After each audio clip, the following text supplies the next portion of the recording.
sport, 800-meter world and Olympic champion Kenya's David Rudisha is among a star-studded field that will compete in the third IAAF Diamond League in New York on Saturday.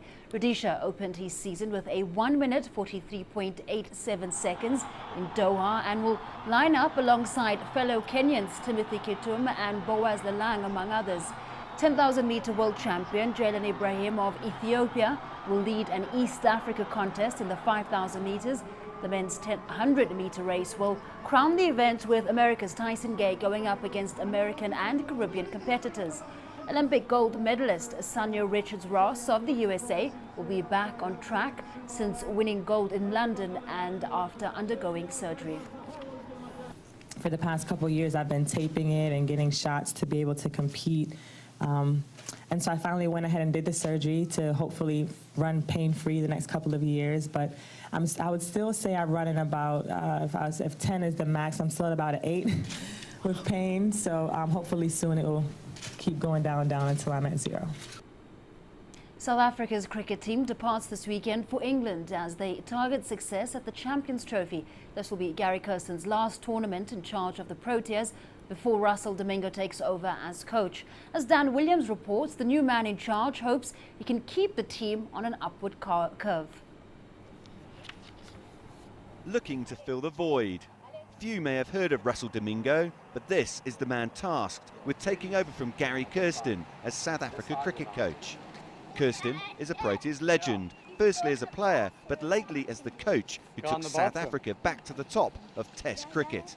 It's a tough act for Domingo to follow. Look, I mean, the way the side's been operating, there's no real need to make too many changes. For sure, I'll need to bring in my own flavour and my own ideas on certain aspects of the game and certain ways things get done. But look, things are working really well at the moment. We've got a good management side that understands the role really well, so there's no major need to make too many dramatic changes at this stage. Unlike his predecessor, Domingo has very little playing experience. He made the move into coaching at just 22 years of age.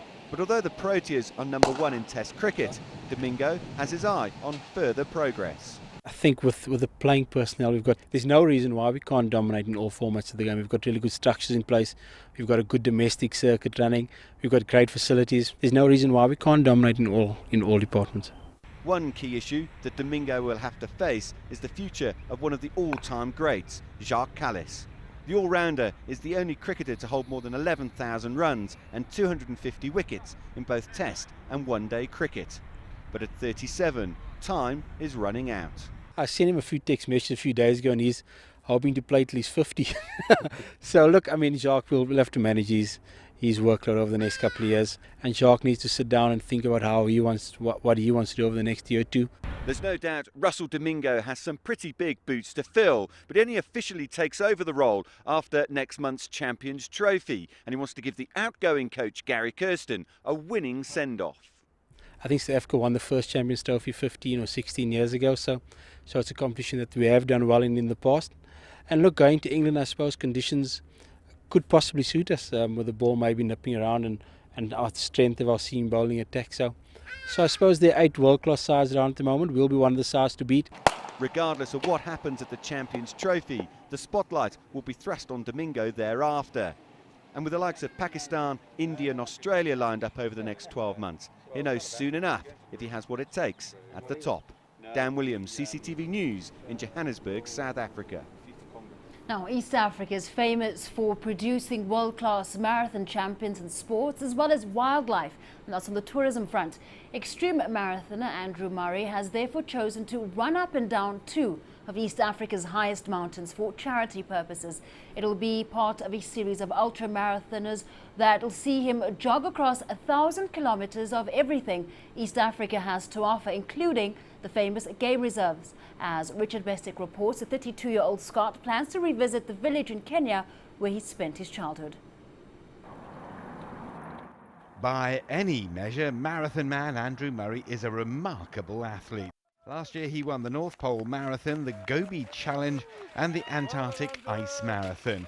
He capped all that with a record-breaking 7 ultramarathons on 7 continents in 5 days, 13 hours and 28 minutes.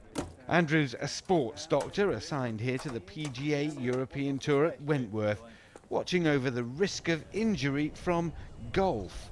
He's relishing, though, the African challenge ahead of him. I'll be running probably about 800, 900, 1,000 kilometres right across some of the most beautiful places on earth. You've got Mount Kilimanjaro and Mount Kenya, huge extinct volcanoes with snow at the top of them. And on the way up, you've got tropical rainforests and a fair amount of wildlife that you've got in Kenya. We all know about the big cats, and I'll try not to be eaten by them. I won't be running through national parks, but I'll be moving through game reserves with giraffes, with zebras, with flamingos. For Andrew, this will be a return trip to Kenya. From the age of 2 to 9 years old, he lived in a small country village, now planning an emotional reunion with old friends. It's always good to catch up with friends. It's always good to see how things change. I guess I left when I was 9, so everything might actually look a lot smaller. And there's something else this marathon man will do during his African challenge, learning from the remarkable record of Kenyan runners. What makes them the best? How come 66 of the world's top 100 marathon runners come from this small country? Is it due to the genetics, or is it actually a bit more? Is it due to the fact that they eat the right things, that they've got such fantastic role models? Is it the fact that there's no school buses, so that they are forced to enter a lifetime of training from the point that they actually go to school? So that'll be really interesting to see if we can take some lessons and bring them home to Scotland and bring them back to the UK. The contrast between the manicured lawns of Wentworth Golf Club here and the challenges facing the runner in Kenya couldn't be greater. For Andrew, though, they are part of what makes his life worth living.